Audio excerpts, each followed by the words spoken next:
जय श्री कृष्णा। राधे राधे।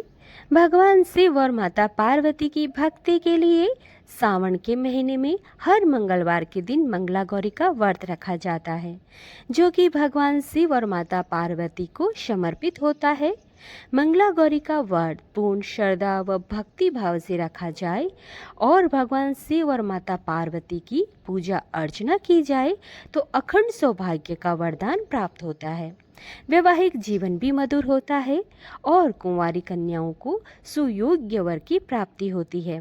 आइए जानते हैं कि इस साल 2025 में मंगला गौरी का व्रत कब रखा जाएगा।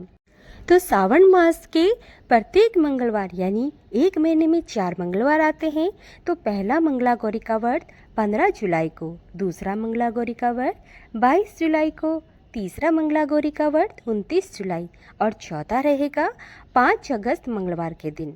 तो मंगला गौरी का व्रत करने वालों को सुबह ब्रह्म मुहूर्त में उठकर स्नान आदि करके शुद्ध वस्त्र, आप लाल कपड़े पहने तो बहुत ही अच्छा रहता है। इस दिन लाल वस्त्र पहनकर और सोलह श्रृंगार करके पूजा करने बैठें। एक चौकी लगाएं, उस पर लाल वस्त्र लगाकर चावल या गेहूं से या पुष्प से आसन देकर शिव परिवार या माता पार्वती की प्रतिमा है या विग्रह है तो उनको रखें।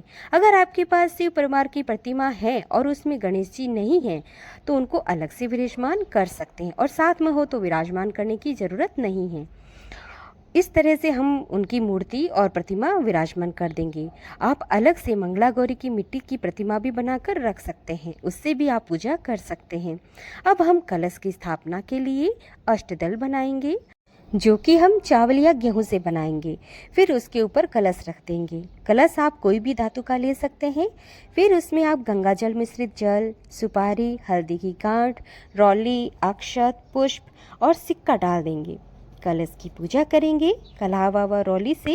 फिर 5 आम के पत्ते रखेंगे, कलश के ऊपर बांधेंगे और आप रौली से उस पर तिलक करेंगे।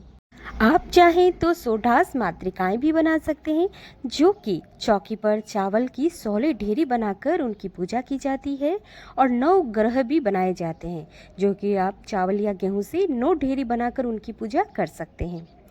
अब हम क्या करेंगे कि जो कलश रखा है उसके ऊपर कोई भी पात्र रखकर उसमें चावल रख देंगे। फिर इसके ऊपर कलावा बांधकर नारियल रख देंगे। फिर हम गंगा जल से छींटे देकर सभी को स्नान कराएंगे, उनका शुद्धिकरण कर लेंगे। उसके बाद चौमुखी दीपक प्रज्वलित करेंगे, भगवान गणेश जी की पूजा करेंगे, माँ गौरी की पूजा करेंगे, सभी को वस्त्र स्वरूप कलावा समर्पित करेंगे। फिर पहले चंदन से, उसके बाद में रौली से सबको तिलक करेंगे। भगवान गणेश जी को, शिव पार्वती जी को दीपक पर और कलश पर, इन सभी पर हम रौली और चंदन से तिलक करेंगे। आटे के बने सिलबट्टे पर आटे का सिलबट्टा बनाना है, उसकी भी पूजा आपको विधिवत ही करनी होती है। भगवान को, शिव भगवान को तिलक रौली का नहीं लगाना है, उनको चंदन का तिलक लगाना है, अक्षत लगाएंगे। फिर उनको जनेऊ समर्पित करेंगे। तो जनेऊ हमें गणेश भगवान को और भगवान शिव को जनेऊ समर्पित करनी है। माँ मंगला गौरी को लाल चुंदरी उड़ाएंगे। फिर सभी को पुष्प समर्पित करेंगे। गणेश भगवान को दुर्वा घास, लाल पुष्प, माता गौरी को लाल पुष्प और भगवान शिव को अपराजिता, कनेर या आग के धतूरे के पुष्प, जो भी आपके पास बन सके तो वो आप उनको समर्पित कीजिए, आपके पास जो भी हो।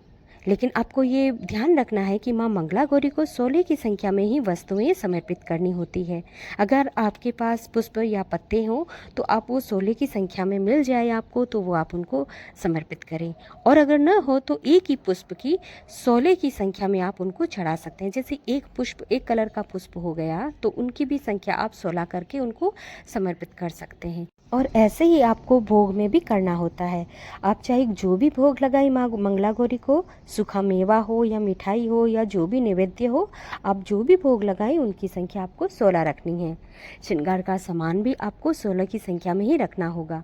मगर किसी कारणवश अगर न हो तो ऐसा भी आप 5, 7, 9, 11 की संख्या में भी रख सकते हैं। मगर आप जो अंतिम व्रत करेंगे या अजवन करेंगे ना, उसमें आपको इस बात का विशेष ध्यान रखना है। आपको सभी चीज़ें, सभी वस्तुएं हैं वो आपको 16 की संख्या में ही रखनी होगी। जब माता पार्वती जी भगवान शिव को पाने के लिए तपस्या की थी तो वो वन में जाकर की थी। तो उस समय उस पूजा की सामग्री में वन में मिलने वाली पुष्प, पत्ते उनको समर्पित किए थे। अगर अब आपको पत्ते में नींबू का पत्ता मिल जाए तो वो भी बहुत ही शुभ माना जाता है, तो इस बात का आपको ध्यान रखना है।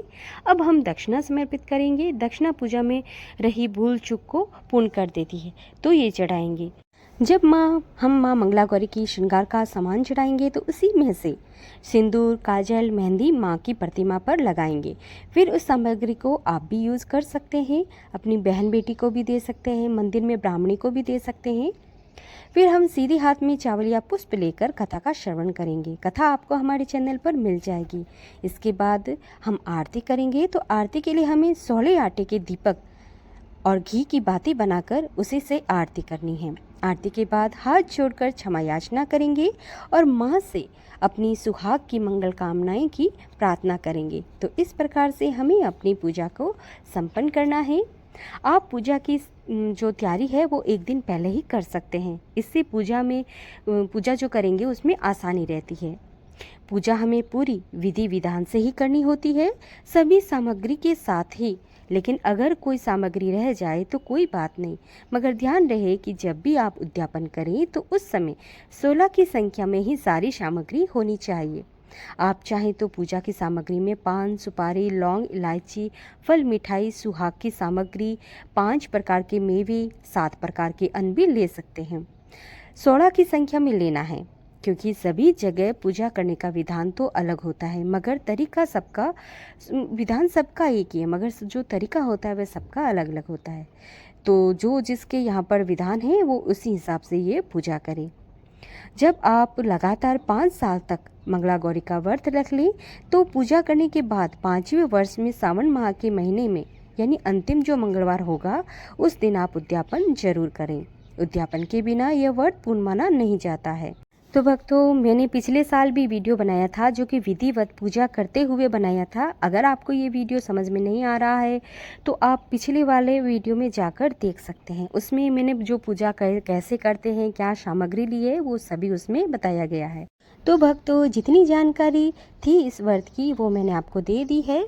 अगर आपको ये वीडियो पसंद आए तो आप इसको आगे जरूर शेयर करें, लाइक कमेंट हमें ज़रूर करें। जय माँ मंगला गौरी।